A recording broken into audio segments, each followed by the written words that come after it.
Sagarika resort কাণ্ডে দুই মহিলা গ্রাহকের ফটো ইমেজে ক্রস চিহ্ন বসিয়ে ব্যান্ড করার বিষয়টি নিয়ে সরব হল মহিলা গ্রাহকরা।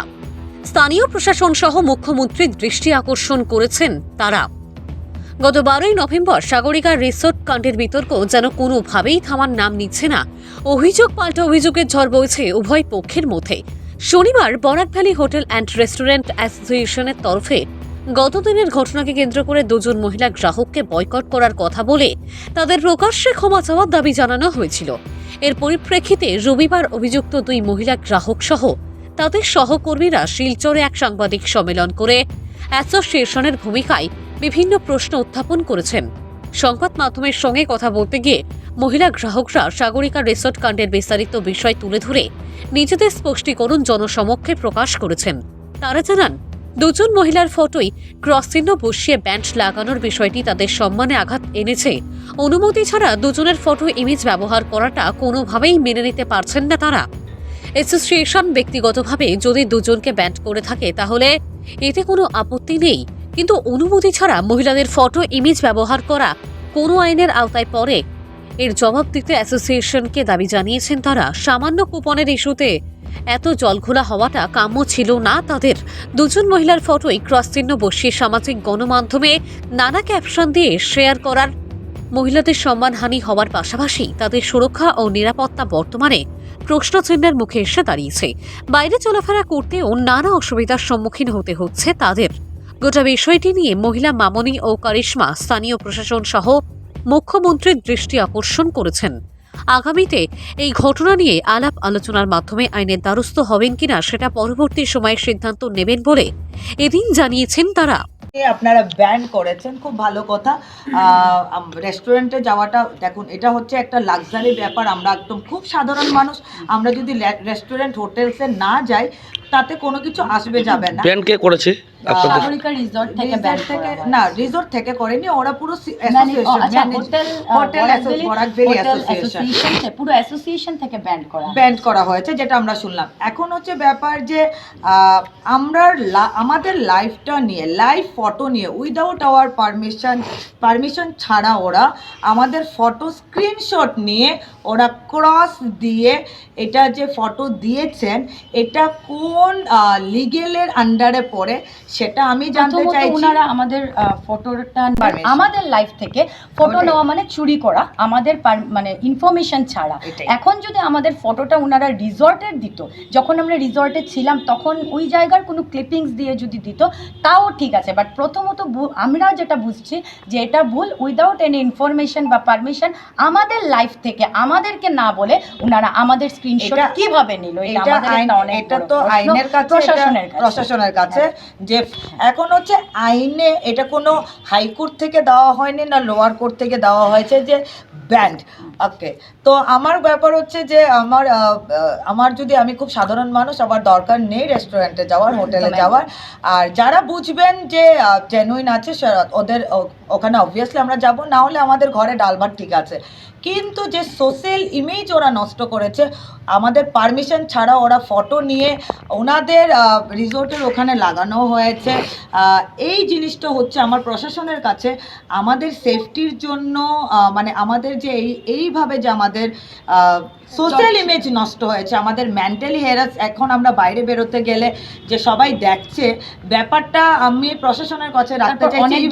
আমি হেমন্ত স্যারের কাছে আমি রাখতে চাইছি থ্রো আমি মিডিয়া, যে এইভাবে যে মেয়েদের ফটো তাদের পারমিশন ছাড়া ওরা ফটো দিচ্ছেন অ্যান্ড তারা ফটোগুলো শেয়ার করাচ্ছেন, প্রত্যেকটা থেকে আরও ভালো করে করে ক্যাপশন দিয়ে দিয়ে করাচ্ছেন। এটা কতটুকু যুক্তিযুক্ত সেটা আমি জানতে চাই। কোনো আইনি ব্যবস্থা নিচ্ছেন? আইনি ব্যবস্থা এখন তো নিতে হবে কি হবে না সেটা আমরা ডিসাইড করব, কারণ এত যখন হয়ে গেছে তো লিগ্যাল অ্যাকশন নিতেই হবে অ্যান্ড আমাদের প্রোটেকশনের জন্য। কারণ সেই দিন রিসোর্টে যেটা হয়েছে, লাইট বারবার অফ করা হচ্ছিল, তো আমি বারবার তখনও বলছি যে একটা মানুষ এতটুকু মেন্টাল ডিসব্যালেন্স থাকে না যে সে তার মেয়ের জন্মদিনের দিন সামনের থেকে কেউ লাইট অফ করছে, আমরা পুরো বন্ধ রুমের মধ্যে আছি, তো আমরা হাল্লা চিৎকার করবো না? আমার মনে হয় না কেউ করতে পারে। তো ফর আওয়ার সেফটি তো আমাদের আইনের আন্ডারে যেতেই হবে।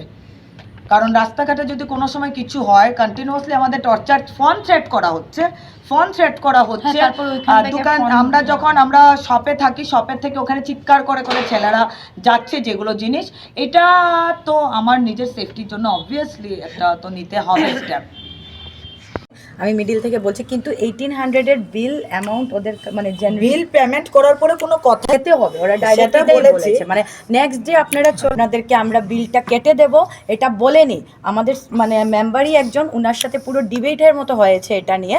ওনাদেরকে বারবার বলা হয়েছে যে আমরা 1800টা কালকে আমরা কুপনগুলো নিয়ে আসবো হার্ড কপি, এনে বিফোর 10 আমরা সাবমিট করব। আমাদের নাম এবং ডিটেলস আপনারা রাখুন। As per age we are social influencer, আমাদেরকে আশা করি সবাই চেনেন, তো এখান থেকে আমাদের তো মিথ্যে কথা বলার প্রয়োজনই উঠে না। বাট ওনারা মানেননি, ওনারা বলেছেন না, ওনাদের তরফ থেকেই এটা অপশন এসেছিল। হ্যাঁ, ফার্স্টে ওনারাই অপশন দিয়েছিল, আমরা অপশন দেওয়ার উইদিন 5 মিনিটস ওনাদের চেঞ্জ হয়ে গেছে, মুড চেঞ্জ হয়ে গেছে। তো ব্যাপারটা বারবার যে ওনারা যে বলছেন যে অন লাইভে আপনারা দেখতে পারবেন যে আপনার ওদেরকে বলা হচ্ছে যে আপনি নেক্সট ডে, এটা পুরো এটা একে তো কথা লাইভের মধ্যে এরকম কিছু নেই, আর যদি থেকেও থাকে অলরেডি আমি পেমেন্ট ডান করে দিয়েছি। জিএসটি বিলে ডিডাক্ট কিভাবে করবে আমার কোয়েশ্চেন এটা। সো আমি এখানে আর কিছু বলার নেই, আপনারাই বলতে পারবেন যে জিএসটি বিলে যদি যে পেমেন্ট করা শেষ তারপরে কিভাবে ওরা ডিডাক্ট করবে, এটা তো আমি জানি না, কারণ লাইভের মধ্যে এরকম কিছু আমি মানে ওনারা বলেন। এটা তো একটা কোয়েশ্চেন তোমার তো আছে অবভিয়াসলি। আর এটাও বলছিল যে 1800 এর বিল তোমাদেরকে নেক্সট ডে এসে এটা লাঞ্চ করো, ডিনার করতে হবে, তারপরই ডিডাক্ট হবে, আমরা এটা রিফান্ডেবল করব না। আমাদের কাছে অপশন রেখেছে, 3টা না 2টো অপশন রেখেছিল। প্রথম ভদ্রলোক যে স্যার ছিলেন উনি কি করেছেন, বলেছেন যে আপনারা হোয়াটসঅ্যাপে দিন, next day morning within 10 AM আপনারা সাবমিট করে দেবেন। উনি বলে চলে গেছেন, এটা খুব ভালো কথা। যে ক্যাশ নিয়েছেন উনি বলেছেন হবে না, হার্ড কপি অ্যাকসেপ্টেবল, ঠিক আছে। তারপরে যখন আমাদের হার্ড কপি অ্যাকসেপ্টেবল কোনোভাবেই হবে না, আরেকটা থার্ড অপশন যেটা দিয়েছিলেন যে নেক্সট ডে আপনি নিউ বিল জেনারেট করবেন, দেন আমরা ডিডাক্ট করব। 3টা অপশন ওনারা আমাদেরকে দিয়েছেন। এটা 1800 এর অ্যাভাব হতে হবে, হ্যাঁ অবভিয়াসলি। তো 3টা অপশন ওনারা দিয়েছেন। এখন ব্যাপার হচ্ছে আমি তো অলরেডি বিল পেমেন্ট করে দিয়েছি, কোনো অপশনের কথাই ছেড়ে দিলাম, আমি আমার কোনো অপশনই চাই না, আমি বিল পেমেন্ট করে দিয়েছি। আমার কোয়েশ্চেন হচ্ছে যে আফটার বিল পেমেন্ট ওনারা লাইট কেন অফ করলেন? এতটা মহিলা মানুষ, রুমের ভিতরে কোনো মহিলা ছিল না, আমরা মহিলা ছিলাম 5 জন আর বাচ্চা ছিল 3 জন। এই বিল পেমেন্টের পরে ওনারা লাইট কেন বন্ধ করলেন? আর আমি যখন লাইভ স্টার্ট করেছি for our security, live start করাটা দরকার ছিল, তখন মনে হয়েছে কারণ লাইভের মধ্যে আমরা মানুষ পাবো, যেটা হয়েছে। আর লাইভ যখন স্টার্ট করেছি তখন ওনারা সামনে এসে তখন আমি বলেছিলাম যে আপনারা এখন লাইট কেন অফ করছেন না, কারণ এই কথাটার মানেই হচ্ছে যে অলরেডি তারা লাইট অফ করে দিয়েছিল, অ্যাগেন তারপরে লাইট জ্বালিয়েছে। আর লাইভের মধ্যে আমি এই কথাটাই বলছিলাম যে এখন কেন লাইট অফ করা হচ্ছে না, আপনারা লাইট অফ করুন যাতে দেখে। আবার ওনারা এই কথার এগেনস্টে আবার লাইট অফ করেছে, আমি বুঝলাম না জিনিসটা।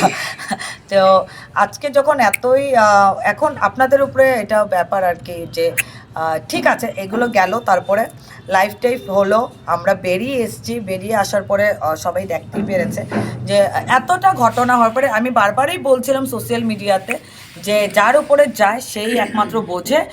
আর আরেকটা কথা উঠেছে এখানে, কয়েকটা কোয়েশ্চেনই আমি করছি যে ড্রাঙ্ক অবস্থায় এখানে হয়েছে। আমি আগেও বলেছিলাম যে ড্রাঙ্ক অবস্থায় অনেকে কথা তুলেছে যে ড্রাঙ্ক অবস্থায় ওনারা ছিলেন।